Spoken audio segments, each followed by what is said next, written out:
Tunsan ka para hindi ka na nauubusan ng pera. Kung ikaw po ay isa sa lagi na lang gipit sa pera, ito po ang isa sa mga pinaka-the best na dapat nyong isabit sa inyo pong pintuan. Ang dulot nito ay napakaswerte.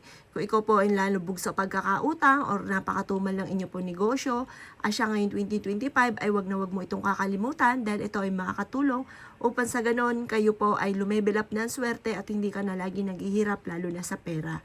Ang gagamitin po natin ay 50 pesos. Ang 50 pesos ay kulay pula. Ang pula ay nagtatawag ng swerte at nagtataboy ng malas. Ang cinnamon naman ay for love and for happiness. Ito ay for abundance. Ito po ay very powerful na humihigop ng kaperahan. Kaya pag lagi ka walang pera, ang cinnamon, wag na wag kang magpapawala. Maglagay ka ng ganito sa inyo pong wallet at ang dulot nito ay napakaswerte. Ito pa mga bossing, ang cinnamon ay isa sa pinaka-powerful na panghatak na swerte lalo na sa pera. Kailangan nyo rin po ng 3 na dahon ng laurel. Ang 3, ibig sabihin labis-labis na blessing. Ang dahon ng laurel ay isa sa mga subok na napakaswerte, lalo na tungkol sa usapin ng pera at pantaboy ng kamalasan. Ngayon po, kailangan natin ng isang malinis na plastic.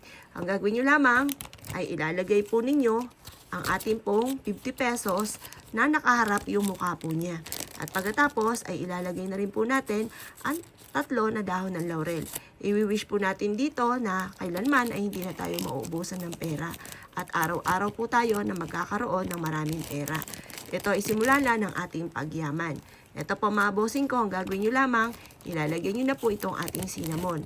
Yan po 3 sangkap na ito ay makakatulong para hindi ka lagi nauubusan ng pera. Isabit nyo po ito or kaya ay isiksik sa pinakamataas na antas ng inyong pintuan. Ang dulot nito ay napakaswerte. Sa mataas nyo siya ilalagay dahil ang nilalagay na pera sa baba, kahirapan ang dulot. Kaya kailangan ang inyo pong lagay ng mga bag, ang pitaka ay laging sa matataas ninyo ilalagay.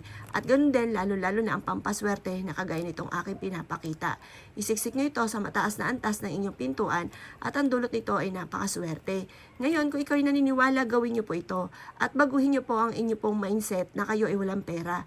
I-mindset nyo na, isa puso at ugaliin ang pagsasabi na magkakaroon ako ng maraming pera. Kailanman na hindi na ako mamumblema sa pera. Huwag mo isipin ang isipin at huwag kang dumaing kung ikaw'y maraming utang. I-reverse nyo po ito. Makakabayad na kagad ako sa aking utang at kailan na hindi na ako mamumblema tungkol sa usapin ng pera.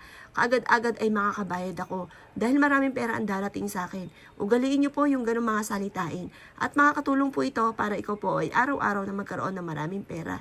Ilagay nyo lang ito sa may pintuan po ninyo at ang dulot nito ay napakaswerte. Pwede ka rin magdala ng ganito. Ilagay nyo po sa inyo pong pitaka or sa inyo pong bag. Ang dulot nito ay napakaswerte. Or kaya ilagay nyo ito sa inyo pong negosyo. At araw-araw ka na magkakaroon ng malaking benta. Araw-araw ka na magkakaroon ng maraming pera. Good luck po sa inyo po lahat.